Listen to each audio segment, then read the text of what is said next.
Hello नमस्कार साथियों, मैं आशीष मौर्य आप सभी का फिर से एक बार ज्ञानधन एकेडमी में हार्दिक स्वागत करता हूं। साथियों, जैसा कि आपको बताते चले कि साइंस वाली सीरीज चल रही है लगातार। और अभी क्या किया गया साथियों, अभी जस्ट कल से ही मैथ की भी सीरीज शुरू कर दी गई है। अगर आप लोग वो वीडियो नहीं देखे ना, जरूर देखिए। लगातार मैथ की भी क्लासेस अब चलेंगी। टारगेट क्या है साथियों, टारगेट है अब की बार रेलवे पार। अब की बार क्या साथियों, रेलवे पार। किसी भी तरीके से सिलेक्शन लेना है, चाहे जो हो जाए ना। और मम्मी पापा का सपना क्या करना साथियों, पूरा करना है ना। रख हौसला, वो मंजर भी आएगा। प्यासे के पास खुद चलकर समंदर भी आएगा। थक कर ना बैठे मंजिल के मुसाफिर, मंजिल भी मिलेगी और जीतने का मजा भी आएगा। चलिए साथियों, शुरू करते हैं आज की सीरीज का, मतलब नेक्स्ट सीरीज का। ये वाला लेक्चर ना सबसे इम्पोर्टेंट लेक्चर है, बहुत ही महत्वपूर्ण है, जो आपके परीक्षा में ना कहीं आपसे ये क्वेश्चन क्या होंगे, टकराएंगे। चलिए साथियों, पहला क्वेश्चन रखते हैं ना, ध्यान दीजिएगा। पहला क्वेश्चन क्या साथियों, प्रथम वर्ग का उत्तोलक है। पहली बात की है कि उत्तोलक कहते किसे है ना, उसे समझते हैं कि उत्तोलक क्या होते हैं। ध्यान दीजिएगा, बात कर लेते हैं साथियों किसकी, उत्तोलक की ना। हाँ, उत्तोलक यानी अंग्रेजी में क्या कहेंगे साथियों, लीवर। समझिएगा ध्यान से, ये मशीन होते हैं ना, क्या होते हैं, मशीन। बस फर्क ये है ना, ये साधारण मशीन होंगे, हाथ द्वारा यूज कर लिए जाएंगे। इसमें करंट वरेंट नहीं देना है ना, करंट वरेंट नहीं देंगे। इसे साधारण तरीके से हाथ से यूज कर लेंगे। जैसे हो गया आपका चिमटा, देखे ना घर पे जो रोटी वोटी फुलाने वाला होता है, चिमटा हो गया। सरौता देखे, सरौता जिसे सुपारी उपारी काटते हैं ना। ध्यान दीजिएगा, स्टेपलर मशीन देखे ना, स्टेपलर जो पिन मारता है ना। ये सब क्या है साथियों, ये सब क्या है, सब साधारण मशीन है ना। हैंडपंप देखे ना, हैंडपंप जो पानी फेंकता है, वो भी क्या है साथियों, साधारण मशीन है। बस समझिएगा कितने भागों में बांटा गया साथियों, 3 भागों में ना। 3 है, प्रथम वर्ग का उत्तोलक, ध्यान दीजिएगा, प्रथम वर्ग का और द्वितीय वर्ग, द्वितीय वर्ग और साथियों तृतीय वर्ग ना। ध्यान दीजिएगा, तृतीय वर्ग। 3 तरह के क्या है साथियों, उत्तोलक। प्रथम वर्ग के उत्तोलक, द्वितीय वर्ग के उत्तोलक और तृतीय वर्ग के उत्तोलक ना। प्रथम वर्ग में साथियों क्या होता है ना, ध्यान समझिएगा, 3 चीजें होती है उत्तोलक में। कितनी चीजें, 3 चीजें ना। एक क्या होता है साथियों, एक होता है आलम्ब। ध्यान दीजिएगा, एक होता है आलम्ब, दूसरा होता है साथियों भार और तीसरा होता है आयास। एक जनरल भाषा में समझ लीजिएगा कि कोई भी चीज जिसके परितः घूमेगी वो आलम्ब, ठीक है, जिसके परितः घूमेगी वो आलम्ब। भार क्या होगा, जो हम बल लगाएंगे ना, ध्यान, जिस पे बल लगाएंगे ना, जिस वस्तु पे, वो हमारे लिए होगा भार। और आयास यानी एफर्ट, जो हम बल लगाएंगे, है ना। मतलब समझिएगा, एक जनरल भाषा में ऐसा समझ लीजिए कि ये हमारे पास एक झूला है ना। ये क्या है साथियों, एक झूला है। ये क्या है साथियों, एक झूला है, शीशा वाला झूला ना। इधर भी और इधर भी कोई बैठेगा और इसी के परितः घूमेगा, ये अप डाउन करेगा ना। हाँ, एक व्यक्ति इधर, एक व्यक्ति इधर, ध्यान समझिएगा ना। इधर कोई जिसके, देखिए इसी के परितः ये क्या कर रहा है साथियों, घूम रहा है ना, इसी के परितः। तो ये क्या हो गया साथियों, ये आलम हो गया। क्या हो गया साथियों, आलम हो गया ना, इसी के परितः घूम रहा है, आलम। यहाँ पे आप भार रख दिए हैं, यहाँ पे मान लीजिए कोई वस्तु रख दिए है ना, और यहाँ से कोई व्यक्ति क्या कर रहा है, इसको दबा के उठा रहा है, यानी यहाँ पे क्या हो गया, आयास यानी एफर्ट हो गया, है ना। जहां हम बल लगाएंगे वो आयास, ठीक है, और जिसके परितः घूमेगा वो आलम।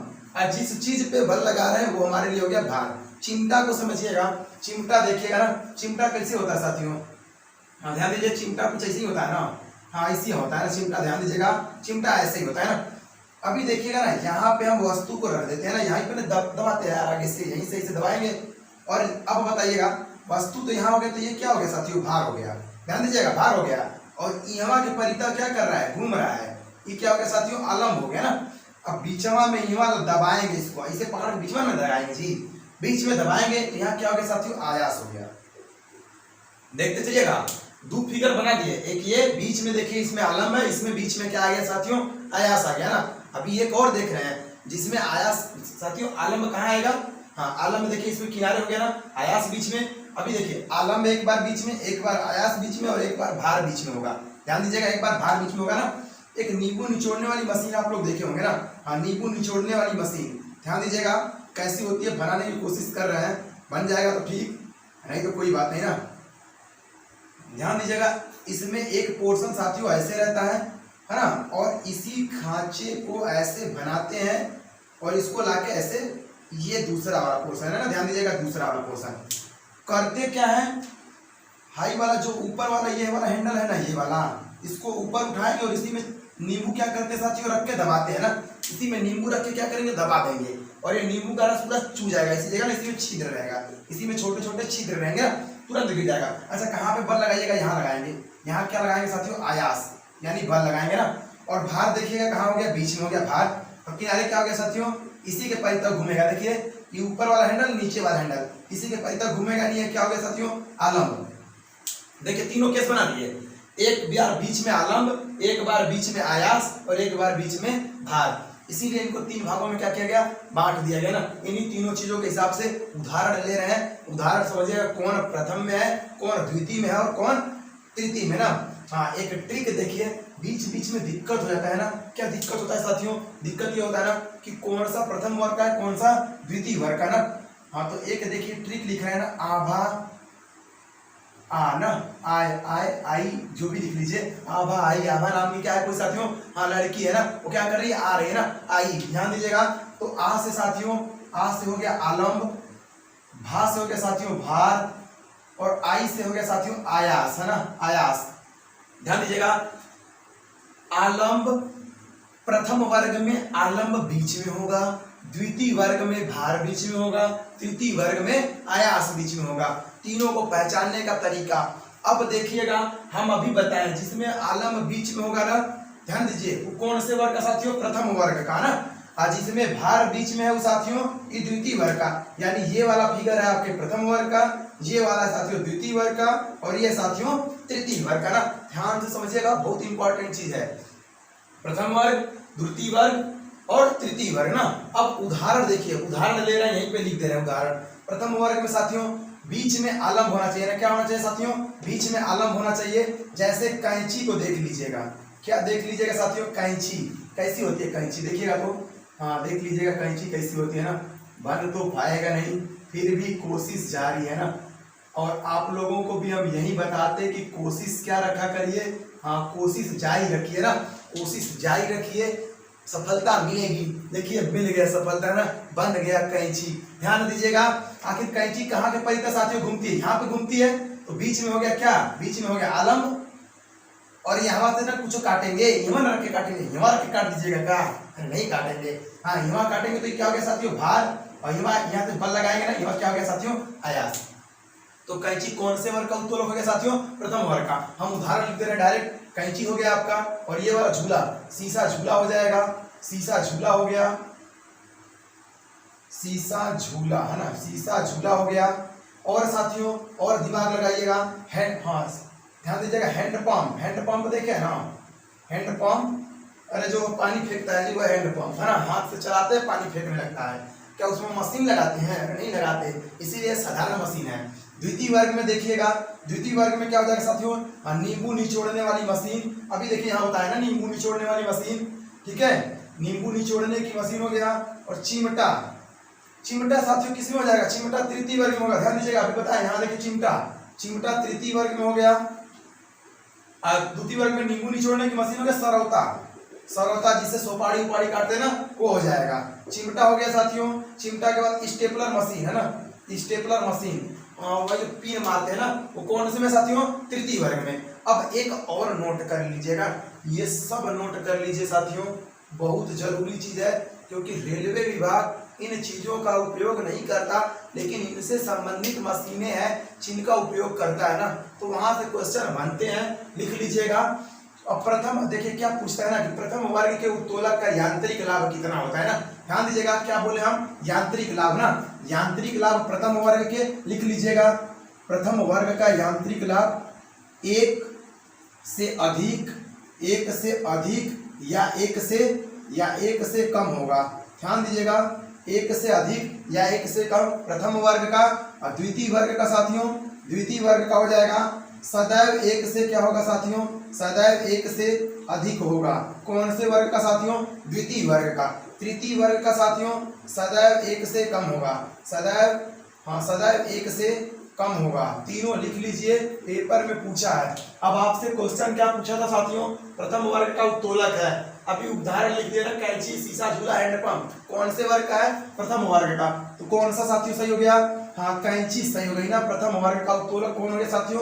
कैंची। अच्छा चिमटा कौन से वर्ग का है? चिमटा देखिए तृतीय वर्ग का है। नींबू निचोड़ने की मशीन साथियों द्वितीय वर्ग का। हैंडपंप साथियों, हैंडपंप भी प्रथम वर्ग का। अभी ध्यान दीजिए ना, हैंडपंप भी क्या है? प्रथम वर्ग का है। ऑप्शन नंबर डी भी सही हो गया, ध्यान दीजिएगा। ऑप्शन नंबर डी भी सही होगा। हैंडपंप भी क्या है साथियों? प्रथम वर्ग का है ना। ध्यान दीजिएगा कैसे कैसे प्रथम वर्ग ना।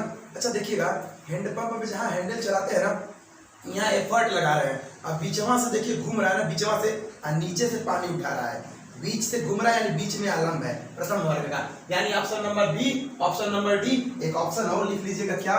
हाँ ई ऑप्शन कर लीजिएगा। क्या चीज साथियों? कि बी एंड डी है ना। हाँ बी एंड डी बोथ है ना, दोनों सही। तो ऑप्शन कौन सा सही हो जाएगा साथियों? हाँ ऑप्शन नंबर ई सही हो जाएगा ना, ई वाला सही हो जाएगा। अगला ध्यान दीजिए, अगला क्वेश्चन पे चलते हैं। निम्न में सदिश राशि है, सदिश पूछ दिया, क्या होता है ध्यान समझिएगा। सदिश राशियां साथियों ध्यान दीजिए, जिनमें दिशा और परिमाण दोनों होगा सदिश राशि, जिसमें केवल परिमाण होगा अदिश राशि। लिख रहा है कुछ उदाहरण लिख लीजिए। सदिश क्या क्या हो जाएगा साथियों? पहला चीज विस्थापन, विस्थापन, वेग, संवेग, संवेग, त्वरण, आवेग। ध्यान से देखिए, विस्थापन, वेग, संवेग, त्वरण, आवेग। हाँ अदिश की बात करें साथियों, तो अब अदिश की बात कर लीजिए। अदिश में साथियों समय, समय, चाल, दूरी, कार्य, घनत्व, दाब। सबसे इंपॉर्टेंट ये वाला है, ध्यान दीजिएगा, दाब वाला है ना। इसमें और लिख लीजिए बल भी हो जाएगा साथियों। कौन सी राशि? सदिश राशि है ना। विस्थापन, वेग, संवेग, त्वरण, आवेग, बल ना, ये सब क्या है देखिए, थोड़ा सा दिमाग लगाइएगा। वेग वेग वेग देखिए कुल में दिख रहा है ना, कुछ में वेग वेग दिख रहा है, वहां से दिमाग लगा लीजिएगा ना। चलिए अदिश राशि साथियों चाल, समय, दूरी, कार्य, घनत्व, दाब, क्षेत्रफल, आयतन, ये सब क्या है? अदिश राशि ना। तो निम्न में से क्या पूछा है? सदिश राशि कौन सी है? क्या पूछा है? सदिश राशि। चाल क्या है साथियों? अदिश। समय भी क्या है? अदिश। घनत्व भी क्या है? अदिश। कौन बचा साथियों? वेग है ना। तो वेग क्या हो जाएगा साथियों? इसका सही आंसर हो जाएगा वेग क्या है साथियों? सदिश राशि। अगला बात करते हैं ध्वनि का वेग अधिकतम होता है ना। बहुत बढ़िया क्वेश्चन है। ध्वनि का वेग अधिकतम होता है वायु में, द्रव में, धातु में, निर्वात में। कुछ लड़के क्या करते हैं ना, कुछ लड़के ध्यान नहीं देते, कौन सा ऑप्शन ट्रिक देते हैं? यही साथियों निर्वात वाला ना। उनको लगता है निर्वात में कोई नहीं डहाने वाला, बहुत तेज जाएगा, लेकिन साथियों गलत हो जाएगा ना। ध्वनि क्या है? पहला पॉइंट नोट करके लिखिए ना, इंपॉर्टेंट चीज बता रहे हैं, यहीं से पूरी ध्वनि की जन्म कुंडली निकालेंगे ना। ध्वनि क्या है साथियों? ध्वनि एक यांत्रिक, पहला चीज लिखिए, यांत्रिक अनुदैर्घ्य तरंग है। कैसी तरंग है साथियों? यांत्रिक अनुदैर्घ्य तरंग है। कौन? ध्वनि। और यांत्रिक तरंगे वे होती है ना साथियों, जिनको चलने के लिए कोई न कोई माध्यम चाहिए, चाहे वो ठोस रहे, चाहे द्रव रहे, चाहे गैस रहे, ठीक है। हाँ निर्वात में बिल्कुल भी नहीं चलेंगी। निर्वात में कौन सी तरंगे चलती है? विद्युत चुंबकीय तरंगे। ध्यान दीजिएगा, इसीलिए प्रकाश क्या है साथियों? विद्युत चुंबकीय तरंग है ना। प्रकाश निर्वात में चल लेती है, ध्वनि नहीं चलती है, ध्यान दीजिएगा। अब अगला देखिए, तरंग की बात हुई ना साथियों, तरंग की बात हुई तो देख लीजिएगा। अनुदैर्घ्य तरंग मतलब कौन सी है? यांत्रिक अनुदैर्घ्य तरंग, ध्वनि। अब तरंग भी साथियों तीन तरह की ना। कितनी तरीके की? तीन तरीके की। तीनों को क्या करिएगा? लिख लीजिएगा। तीनों क्या करिएगा? लिख लीजिएगा। पहला साथियों अश्रव्य तरंग ना, अश्रव्य तरंग, ध्यान दीजिएगा, अश्रव्य तरंग। दूसरा साथियों श्रव्य तरंग। तीसरा साथियों पराश्रव्य तरंग ना, पराश्रव्य तरंग। ध्यान से समझिएगा, तीन तरंगे हैं। पेपर में क्या पूछता है ना कि 20 हर्ट्ज से कम आवृत्ति वाले तरंगों को क्या कहते हैं, या अश्रव्य तरंगों की आवृत्ति कितनी होती है। ध्यान दीजिएगा, यही क्वेश्चन है और यहाँ पे आंसर लिख रहे हैं ना। अश्रव्य साथियों 20 हर्ट्ज से कम ना, हाँ 20 हर्ट्ज से कम, इनकी आवृत्ति क्या होगी साथियों? 20 हर्ट्ज से कम होगी। और ये कब उत्पन्न होती है? जब ज्वालामुखी फूटते हैं ना। हाँ जब ज्वालामुखी है ना, या फिर भूकंप आ जाए ना। जब क्या आ जाए साथियों? भूकंप आ जाए ना, भूकंप या ज्वालामुखी फटेंगे ना, तो कौन सी तरंगे साथियों उत्पन्न होंगी? अश्रव्य तरंगे। आज जो हम लोग सुन सकते हैं ना साथियों, जो मनुष्य सुन सकता है ना वो कौन सी है साथियों, श्रव्य तरंगें। इनकी आवृत्ति कितनी होती है साथियों, 20 हर्ट्ज से लेके 20,000 हर्ट्ज के बीच ना, कितना साथियों, हाँ 20 हर्ट्ज से 20,000 हर्ट्ज के बीच में। अगला देखिए पराश्रव्य तरंगें, इनकी आवृत्ति साथियों कितनी होती है, इनकी आवृत्ति 20,000 हर्ट्ज से अधिक होती है ना, हाँ इससे क्या होगी, अधिक होगी, किससे, 20,000 हर्ट्ज से क्या होगी, अधिक होगी। कौन उत्पन्न करता है साथियों, लिख लीजिएगा, चमगादड़, चमगादड़ चाइना है ना, चमगादड़ चाइना, अभी कोरोना वायरस चल रहा था ना, इसी व्यक्ति के पाके चमगादड़ चाइना के पाके ना, ध्यान दीजिएगा।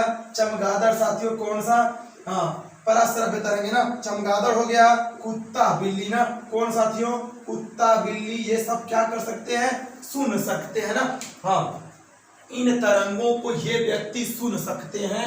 और श्रव्य तरंगों को साथियों मनुष्य, मनुष्य न इन तरंगों को सुन सकता है ना, इन तरंगों को, यानी मनुष्य कौन सी तरंग सुन, श्रव्य यानी सुनाई देना, यार थोड़ा दिमाग लगा लीजिएगा। श्रव्य मतलब होता है सुनाई देना, और श्रव्य मतलब सुनाई देना, यानी श्रव्य सुनाई देना, हमें सुनाई देता है, चलिए आपको भी दे रहा होगा, है ना, श्रव्य तरंगे, ध्यान दीजिएगा। और श्रव्य 20 हर्ट्ज से कम, फ्रीक्वेंसी आवृत्ति, आवृत्ति का मात्रा की हर्ट्ज लिखे है ना, HZ। श्रव्य तरंग साथियों 20 हर्ट्ज से 20,000 हर्ट्ज के बीच में, पराश्रव्य तरंगे 20,000 हर्ट्ज से अधिक, कौन सुन सकता है, चमगादड़, कुत्ता, बिल्ली। ध्यान दीजिएगा, क्या पूछा हमसे, ध्वनि का वेग अधिकतम होता है, ध्यान दीजिएगा। सबसे तेज ध्वनि साथियों किसमें चलती है, ठोस में ना, सबसे तेज ठोस में, फिर द्रव में, फिर किसमें साथियों, गैस में ना, बिल्कुल नहीं चलती किसमें, निर्वात में। अब ध्यान दीजिएगा, चूंकि यहाँ पे ठोस ऑप्शन तो दिया नहीं है, ठोस नहीं दिया है ना, तो थोड़ा सा दिमाग लगाइएगा कि ठोस इसमें कौन है साथियों, धातु। हाँ धातु क्या होती है साथियों, ठोस। कौन सी धातु ऐसी है ना जो द्रव अवस्था में पाई जाती है रूम टेम्परेचर पे, कमेंट बॉक्स में बताइएगा ना। अगले क्वेश्चन पे बात करते हैं साथियों। अगला सवाल देखिए साथियों, अगला क्या है, पादप जगत का उभयचर किसे कहा जाता है ना। हाँ पहली बात किए कि पादप जगत का मतलब पेड़ पौधे ना, पादप मतलब पेड़ पौधे होते हैं, ध्यान दीजिएगा। अब पादप जगत का उभयचर, जैसे जीव जंतु जगत का उभयचर साथियों, जैसे मेंढक हो गया ना, जो पानी में भी रहे और बाहर भी रहे, स्थल पे भी, जैसे मेंढक हो गया, मगरमच्छ हो गया ना, ये क्या है, ये हम लोगों के जगत के उभयचर है। हम लोगों के मतलब जीव जंतु वाले ना, जीव जंतु में ये उभयचर है, और पादप में भी इसी तरह उभयचर होते हैं ना। तो पादप में कौन सा होता है साथियों, ध्यान दीजिएगा, एक ब्रायोफाइटा ना, क्या साथियों, ब्रायोफाइटा पादप जगत का क्या है, उभयचर। नोट करके लिख लीजिएगा, डायरेक्ट छपता है ना कि पादप जगत का उभयचर कौन है, ब्रायोफाइटा। अच्छा बात कर लेते हैं थैलेफाइटा का साथियों। तो ध्यान दीजिएगा कि थैलेफाइटा जो होता है ना साथियों, ये समझ लीजिए जो हरे शैवाल होते हैं ना, शैवाल वही सब होते हैं, किसके अंतर्गत आते हैं, थैलेफाइटा।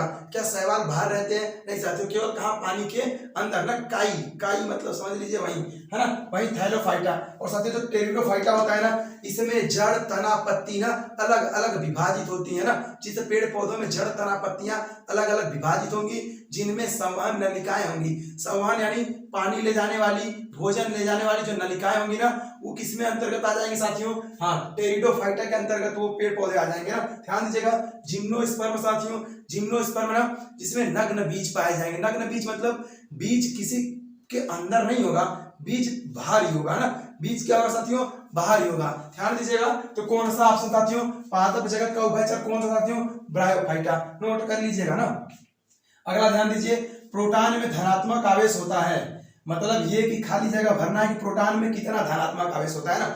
हाँ पहली बात की है, नोट कर लीजिए ना, हाँ इलेक्ट्रॉन और प्रोटॉन और साथियों क्या, न्यूट्रॉन। ध्यान दीजिएगा, इलेक्ट्रॉन, प्रोटॉन और न्यूट्रॉन। खोजकर्ता कौन है इलेक्ट्रॉन का, जे थॉमसन है ना, जे थॉमसन, टॉमसन दोनों लिखा होगा, कोई दिक्कत नहीं ना, जे थॉमसन। ध्यान दीजिएगा, दूसरा साथियों प्रोटॉन, खोजकर्ता कौन, रदरफोर्ड है ना, रदरफोर्ड। कहीं कहीं गोल्डस्टीन लिखा होगा, कहीं कहीं क्या लिखा होगा, गोल्डस्टीन। अगर पेपर में दोनों दे दिया ना, तब वो क्वेश्चन गलत मान लिया जाएगा। ध्यान दीजिएगा, क्योंकि कोई एक देगा, गोल्डस्टीन दिया आप गोल्डस्टीन को मार दीजिएगा, रदरफोर्ड देगा रदरफोर्ड मार दीजिएगा। अगर दोनों दे दिया तो एक ऑप्शन जरूर बनाएगा कि इनमें से दोनों ना, इनमें से दोनों, ध्यान दीजिएगा।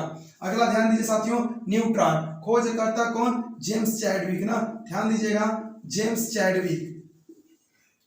हाँ, इलेक्ट्रॉन की खोज करता जे जे थॉम्सन, प्रोटॉन के रदरफोर्ड, न्यूट्रॉन के साथियों जेम्स चैडविक। आवेश कितना होता है, पहली बात की है कि ये किस पे कितना आवेश होता है साथियों, ऋणात्मक ना।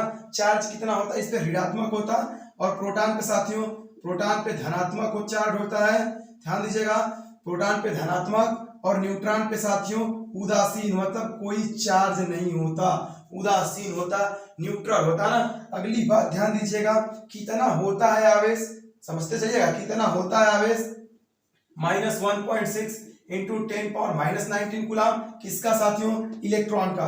प्रोटॉन का बात कर लें, +1.6 इंटू 10⁻⁻19 कूलम, ध्यान दीजिएगा। और न्यूट्रॉन की बात कर ले, इस पे शून्य आवेश, इस पे कोई आवेश नहीं होता ना। ये जो प्रोटॉन और न्यूट्रॉन होते हैं ना साथियों, ये परमाणु के कहाँ पे होते हैं, ये परमाणु के नाभिक में होते हैं ना, ध्यान दीजिएगा, परमाणु के कहाँ पे होते हैं साथियों, नाभिक में। और जो इलेक्ट्रॉन होता है साथियों, ये कक्षाओं में क्या करता है, परमाणु के बाहरी कक्षाओं में चक्कर लगाता है ना। परमाणु में कक्षाओं में क्या करता है, चक्कर लगाता है। परमाणु के अंदर कक्षाएं होती है ना, उसी में क्या करता है, इलेक्ट्रॉन चक्कर लगाता है, कक्षाओं में होता है, ठीक है। पहले कक्षा में 2, दूसरे में 8, तीसरे में 18, इसी प्रकार से क्या होते हैं, भरे रहते हैं। अब हमसे क्या पूछ रहा है, हमसे साथियों पूछ रहा है, क्या पूछ रहा है, ध्यान दीजिएगा, कह रहा है कि प्रोटॉन में कितना धनात्मक आवेश होता है ना। ध्यान दीजिएगा, प्रोटॉन में कितना धनात्मक आवेश होता है, ध्यान दीजिए, प्रोटॉन में कितना धनात्मक आवेश है, +1.6 इंटू 10⁻⁻19 कूलम। ढूंढ लीजिए तो 1.6 इंटू 10⁻⁻18 -1.6 इंटू 10⁻⁻19, ये तो इलेक्ट्रॉन का हो गया। यहाँ पे देखिए साथियों 16 गुणित 10⁻⁻20 -1.6, हाँ कोई ऑप्शन नहीं मैच कर रहा है ना, छोड़ दीजिएगा, कह दीजिएगा गलत है। नहीं साथियों गलत नहीं है ना, थोड़ा आप दिमाग और तेज दौड़ाइए, क्योंकि हमें क्या करना है, हमें बोर्ड के आगे सोचना है ना। बोर्ड के आगे मतलब अब दिमाग दौड़ाना, इसी में से एक आंसर है सही। ध्यान दीजिएगा, ये तो फिक्स है, नहीं सही होना। ये साथियों माइनस में सही नहीं होना। ई साथियों देखिए, ई भी गलत है, बचा एक ये, इसको देखते क्या सही है गलत। ध्यान दीजिएगा, घात पे कितना है साथियों, -20 ना, -20 है, लेकिन यहाँ देखिए, यहाँ ध्यान दीजिए 16 है, यानी अगर इसमें से 10 निकाल लीजिएगा तो 1.6 बच जाएगा। ध्यान दीजिएगा, इधर अगर हम कहें 1.6 इंटू 10 पावर, हाँ 10 कर दें और इंटू 10⁻⁻20 कर दें, ध्यान दीजिएगा ये, और जब इसे इसका गुणा करिएगा ना 16 हो जाएगा, गुणते 10 पे घात -20। ध्यान दीजिए, भाई 10 जब इस पे जाएगा तो एक घात क्या करेगा, इसका कैंसिल कर देगा, 10 पे घात -19। इसी को ऐसे भी लिख सकते हैं ना। ये वास्तव में कितना है साथियों, ये वास्तव में यही है 1.6 इंटू 10⁻⁻19 कूलम। ध्यान दीजिएगा, कौन सा ऑप्शन सही होगा, ये वाला। आप वही लोग चलाक नहीं है ना, आप वही लोग चलाक नहीं है, बोर्ड भी क्या है साथियों, बोर्ड भी चलाक है ना। ऐसा क्वेश्चन बनाएगा, उसी में घूम जाइएगा। पढ़े रहेंगे आंसर जरूर दे पाएंगे, नहीं पढ़े रहेंगे बस लौट जाइएगा जाके पेपर में कि पढ़वे नहीं किया, ऐसा हो नहीं करता ना, होता बहुत कुछ है। अगला ध्यान दीजिएगा, निम्न में से कौन समान त्वरित गति का समीकरण नहीं है। पहली बात की है कि गति के समीकरण है किसने दिया साथियों, ध्यान से समझिएगा, सर आइजैक न्यूटन। क्यों दिया, ध्यान देना, क्यों दिया ना। सबसे बड़ी बात ये कि जब चाल बराबर दूरी बटे समय वाला फार्मूला है तो फिर गति के समीकरण क्यों आते हैं।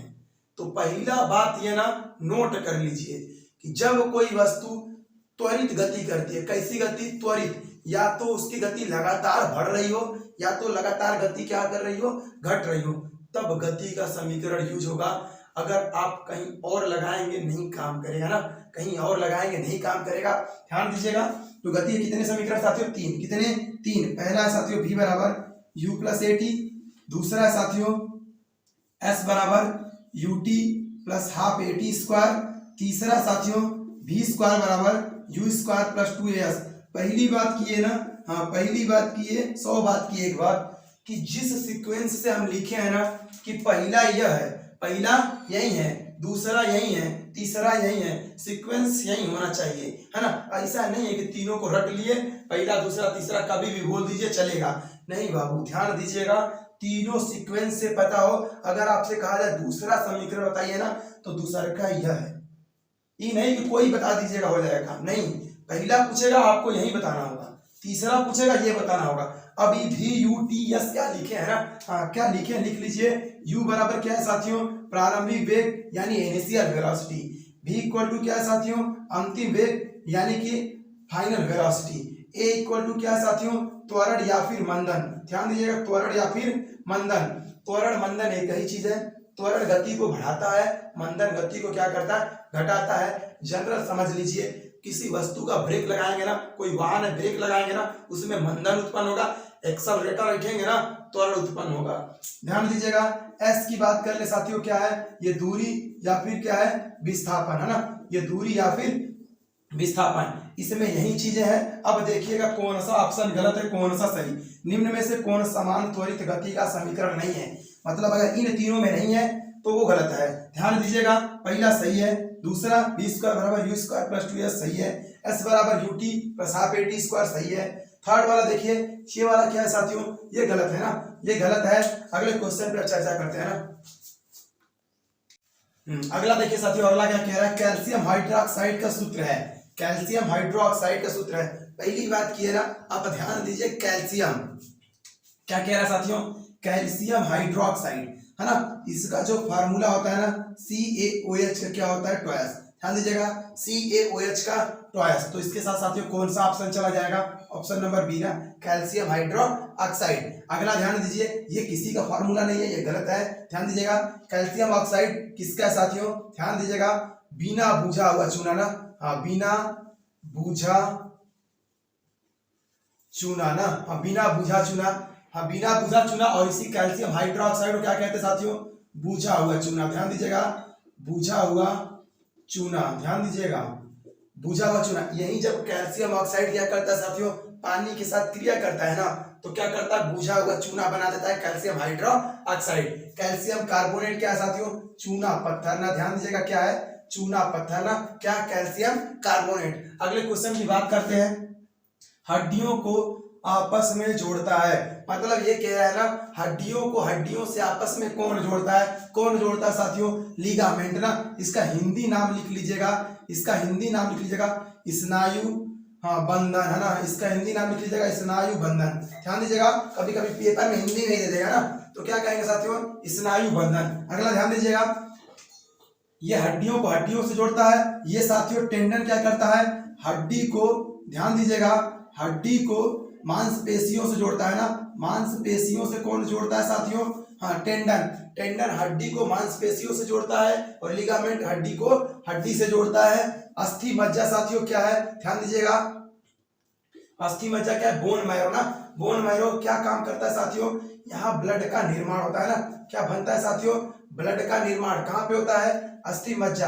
अच्छा, कमेंट बॉक्स में एक चीज बताइएगा तो, कि ब्लड का स्टोरेज कहाँ होता है ना, स्टोरेज कहाँ होता है, यानी ब्लड इकट्ठा कहाँ होता है शरीर में ना, हाँ ब्लड का निर्माण कहाँ होता है, अस्थि मज्जा में। ध्यान दीजिएगा, अगले क्वेश्चन की बात करें साथियों, निम्न में से कौन सी धातु विद्युत का बेहतर सुचालक है ना, विद्युत का बेहतर सुचालक है। कई बार हम बताएं कौन सा साथियों, चांदी। ध्यान दीजिएगा, कौन सा, चांदी। अगर चांदी की बात करें ना, इसके प्रतीक की बात करें तो इसका प्रतीक क्या हो जाएगा साथियों, AU, हाँ AG। ध्यान दीजिएगा, चांदी का प्रतीक साथी AG, और इसका परमाणु क्रमांक ध्यान दीजिएगा 47, है ना। चांदी प्रतीक क्या हो जाएगा, AG, परमाणु क्रमांक 47। अगर सोने की बात कर ले तो सोना, सोने वाला सोना नहीं, किसको जाइएगा, है ना, सोना की अगर बात कर ले तो साथियों AU, है ना। ध्यान दीजिएगा कितना, AU, और इसका एटॉमिक नंबर कितना, 79 ना। ध्यान दीजिएगा 79। टंगस्टन क्या है साथियों, हाँ टंगस्टन की अगर बात कर लेना, ध्यान दीजिएगा,